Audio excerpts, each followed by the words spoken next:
Hi English teachers, so this week is really for the New Zealand English teachers who are teaching 1.3 writing and 1.4 unfamiliar text, so our externals, and I'm just going to give you my 2 cents worth in terms of a few tips to revise for that pointy end of things. So here we go.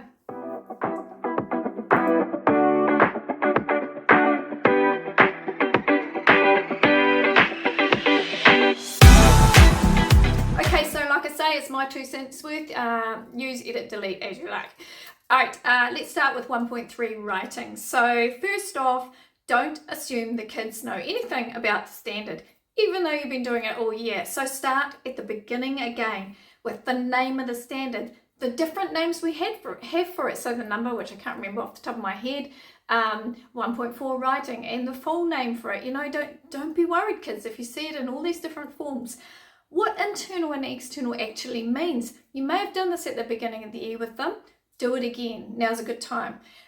Will they be typing? Will they be handwriting? Will they be able to bring pens and pencils in and things? Where will they be? Where will they be seated? Who's going to be looking after them? How much time do they have? What are they going to be typing on? Their own computers, school computers, whatever, if they're going to be typing. So that kind of real basic nuts and bolts stuff. The second thing, exemplars. I've always been a fan of showing kids only the excellence exemplar, because that's what's imprinted in your head. That's what you're going for. So that's again my opinion, but works for me, I reckon. Number 3, prompts. Look over the parts of the prompt and how to deal with these. And also encourage the kids to zoom in on a specific part of that prompt rather than, say, writing about the whole picture. So in my revision book, there's a picture of a night sky, and there's a bit of a hill, and there's a tree on top of the hill. So why not zoom in on the tree? So it's about zoom in on the tree right from the perspective of the tree. What's he looking at? Whatever, the stars, the over the land, and all of that. So that's that zooming in. Writing intentions. I have scaffolded in my booklet, you know, well, what are you going to write about? No. In little questions, rather than looking at the way the writing intentions are template looks in the exam. Start by just asking them a few questions naturally.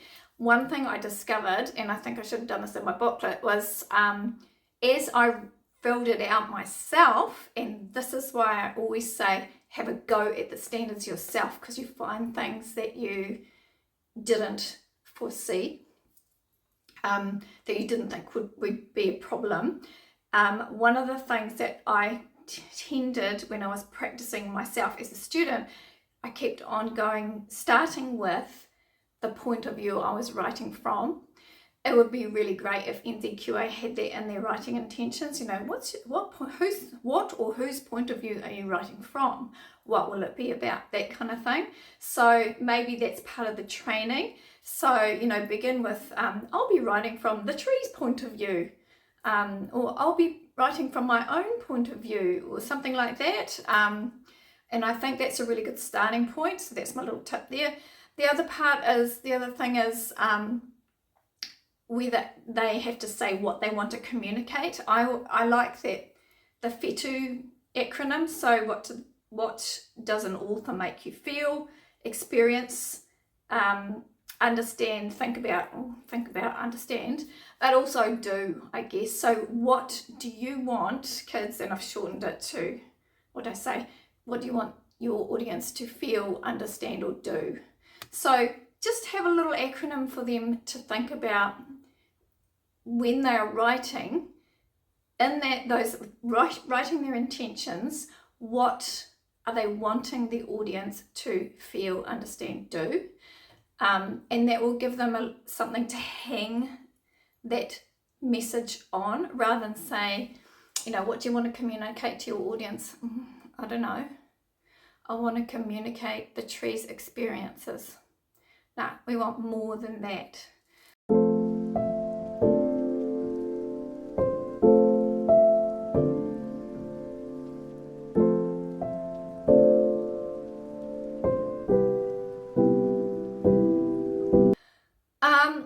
they've got to understand what genre is, obviously, because they need to say what the genre is that they are writing. And genre is about formatting. So like a letter looks on a page, a diary looks on a page, an essay looks on a page, a story. And it's about structure. So, you know, once upon a time, a turning point, connectives in an essay, things like that, using examples, that's the structure. And it's about, obviously, the language that you're going to use. And I think, like, keep it simple, informal. And audience is not just, oh, my audience is teenagers, or my audience is old people. Have them think about who people are, what people are.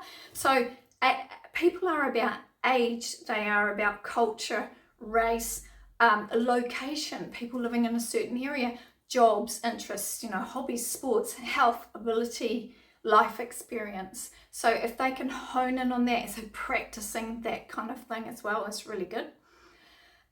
Push planning, and one of the things I've done in my resource is you can look at the excellence exemplar and go, okay, so what would this student's planning look like?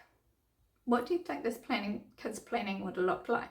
So that would be, you know, sort of turning it on its head and tell them they have to plan. Like, can you lie and say planning is marked? I don't know. But I think you've got to push the planning. The other thing, and showing my age here from exam days and having to really plan out your timing in an exam as a student, we were taught to do this so much. Timing, how much time are they going to spend choosing their prompt, thinking about what they're going to write and doing their planning, and then how much time are they going to spend writing, and then how much time are they going to spend editing and proofreading. And I do know that there is a difference between editing and proofreading, and I know that we try to emphasize the difference with our students as well, but I think it's just about, just call it fixing. How much time are you going to spend fixing it? So making it better, using your superpowers, checking for mistakes, so fixing. So just help them out with timing there, and tell them not to panic when they see everybody else around them starting their little piece of writing when they're still planning. Here's my un-PC bit, the safe zone. I think technically it's an exam that has a limited time. I would play to my strengths. If I had to go in and do this writing exam, I would know for a fact that I'm not going to write an essay, A, because I hate writing essays, and B, because I'm not very good at it. I know for a fact that I wouldn't write a short story, because it's hard to develop a character in a short space of, you know, a limited number of words. And it's also bloody hard, excuse the French, to finish a story. That's where I think a lot of us get hung up. So I know I wouldn't write a story. What would I be good at? And I think it's also what a lot of kids are good at. I would be going for a descriptive piece, a persuasive piece like a speech, or I would be going for, say, 3 or 4 journal entries so that I could show that I understand the formatting. You put the date at the top and you write colloquial and so on. So I think have every kid choose a safe zone. What's your favourite genre? Who's your favourite audience to write for? And let's practice describing that audience. And then what are your superpowers? So, you know, you're really good at similes and metaphors, and you're really good at hyperbole, not so flash on personification, but that's okay. Try and slot those 3 things in there. What else do you got? You really understand the impact minor sentences can have. That's great. So like put a few minor sentences in. So I've got a sheet, a 1-pager, and kids can highlight what they think their superpowers are, and then it's like hone those skills, go for it. So as I say, pointy end, what's your favourite genre, your favourite audience, what are your superpowers? Now play to those strengths. Descriptive writing is brilliant because you can choose a person, a place, an object, and you can't say there's not going to be one of those 3 in the prompts, and then you can describe one of those, right? So, and then it's really easy to structure a piece of descriptive writing. You know, this is part of the teaching beforehand around the senses, as you'll see with the excellence exemplar. The parts of an object or a place or even a person, you know, the roots, the trunk, the limbs, the leaves, the legs, the torso, the arms, the face of grandma, the handles, the carved lid, the the lining of a precious box. So that's how that helps them structure into paragraphs that descriptive piece. So that's why I love descriptive things. Persuasive speeches are brilliant because they can have their topic sentences, so it's easy formatting, and they can put in some examples, and they really know those persuasive techniques. So that's really great. And as I said before, the diary or journal entries can be fantastic, and that's a really good way for them to really hone that personal voice as well. In my opinion, and the opinion of Joe, and I know others as well, I would get them to avoid writing stories. As I said before, that's quite a talent. That's hard to do. Again, this is, you know, you don't have to listen to this, but that's just experienced teachers thinking about this. Proofreading, you've gotta emphasize that. There's good English, isn't it? Gotta emphasize proofreading. Remember, it's aloud, slowly, with expression, and you can teach them to read aloud in their head, because they'll take the mickey, you can't read aloud in an exam. They can in their head. They've got to learn to hear it, and that's practice. So that's the thing, and that should be part of that timing as well. I'm losing my voice. I've been talking too much today. Let's get into unfamiliar texts. Just a couple of things that I want to emphasize here. Again, that key information about what's going to happen on the day, how much time they've got. Break it down into the 3 texts. So how much time have you got between the texts? 90 minutes, but divided by 3, so 30 minutes each, that kind of thing. Go over the parts of the resource book. Quite often we don't actually look at those parts of the resource book. But what are those numbers down the side of the text for? And what about the little blurb at the top, just like the old unfamiliar text, which can help us understand the text, and even the acknowledgements at the bottom can sometimes tell you, so this is an informative piece, So little cues like that, and so show them the parts of that resource book, or the text. And also the parts of the question, of course, and again, I'll put that in the blog as well, because I've annotated the parts. So what is the writer making us feel? Worried, that kind of thing. What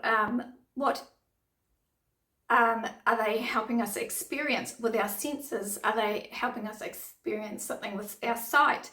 Are they helping us hear something, taste something, smell something? So that's that experience. What are they encouraging us to think about? And what are they helping us understand? So that's that fetu. So F-E-T-U, fetu, to be a fetu meaning star, of course. So get them to go in with that acronym, or make up your own, but something like that, So it's all about what the writer is, how the writer is manipulating the reader. In terms of the answer structure, that's up to you. I know a lot of people use Paltexi. I don't like Paltexi, it's never floated my boat, but you make up what you want to do, and you know what will work for your students as well. So don't go thinking, I've got to use this because half the world is using this. No, you can make up your own structure, and the only way to do that is, as I've said before, is to write your own answers and see what needs to be in there, and see how it feels, and see how hard it is, and see how you could have made it easier for yourself, and then you know how to help your kids.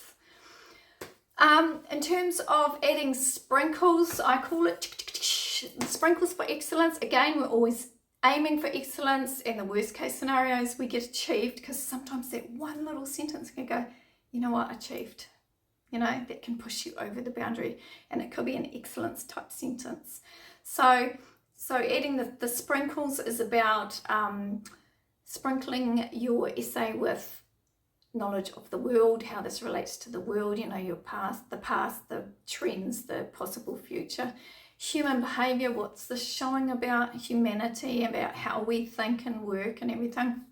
And also that behind the line stuff with the writer. So what is the writer thinking, and get them to imagine the writer. So peeping through the window, what is that writer doing? They're bashing at those keys, or are they singing as they type? Have they got a smile on their face? Are they weeping with lots of tissues as they type? So that's really understanding that author, and if they can sprinkle their answer with that stuff, the world, human behaviour, and behind the lines to see the writer, that's going to be brilliant. Annotating. I've been harping on about this for over the last few weeks. Annotating is a must, and it is the first step that any of us would take when we're trying to understand a text as well. So have them look through, have them read the text first, obviously, and then tell them, okay, the second reading is when you read with the pen, as they say, and they are looking for things that answer the question. So that annotating will give them that visual treasure trove of evidence that they can then put into their answer. If they haven't annotated the text first, what are they going on? Okay, so that's a habit that the kids need to get into, so that's a thing. And finally, rote learning. Again, showing my age, who cares? Kids are going to have to rote learn these techniques so that they can point them out. Having said that, as I said in one of my TikToks, don't have students looking for techniques per se in the text. Have them looking for evidence, examples that answer the question. If they can then name those things with a technique, label them, then that's a bonus. But actually they're not graded on how much terminology they know. They're graded on their understanding. So if they can find evidence and talk about that evidence, that's what's going to get them the points, right? So try not to get them too hung up on that, but at the same time, rote learning, man, they need to know this stuff for so many things.